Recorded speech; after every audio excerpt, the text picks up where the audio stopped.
pag-iisip, sa ganyan mapuspos kayo ng buong katangian ng Diyos.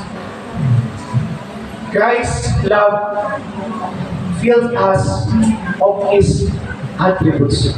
Pinupuno tayo ng mga katangian ng Diyos dahil sa pag-ibig ni Kristo. At tayo po'y inatanggap ng Panginoon. So, that's number 3. Transforming power of divine love na mabago tayo dahil minamahal tayo ng banal na Diyos. Amen. Hallelujah.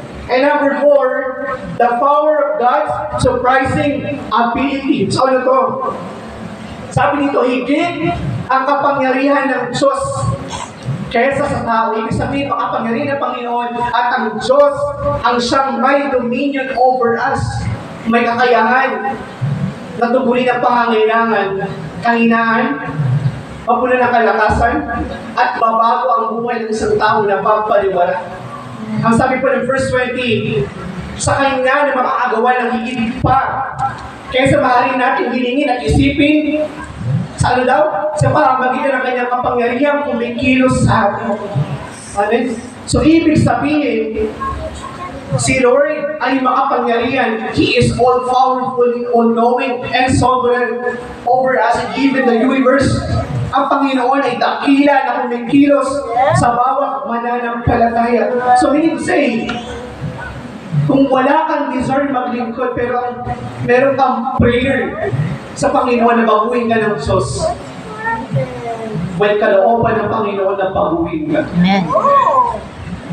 Kalooban ng Panginoon na ayusin ng Panginoon ang iyong paglilingkod sa Kanya. Sapagkat ang sabi dito,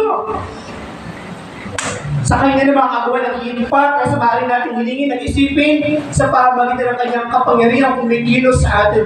Kaya, one of those lessons na dapat natin itatak sa ating Christian journey.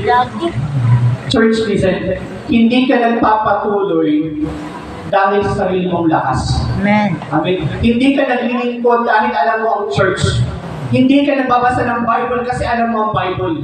Hindi ka nanalangin kasi alam mo na kung paano manalangin. Kalooban ng Panginoon at kapangyarihan ng Panginoon na kumikilos sa atin. Amen. Para tayo ay maglingkod. Amen.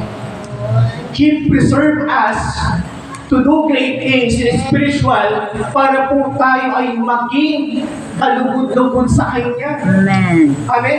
Hindi pinagkatiwala ng Panginoon sa atin tayo tumanggap sa Kanya na okay, ginagap niyo ako, bahala na kayo. Ang gusto ng Panginoon, dumepende tayo sa Kanya, Panginoon. Amen. Pagkatiwalaan natin ang Diyos na tumawag sa ating maglingkod. Amen? That's why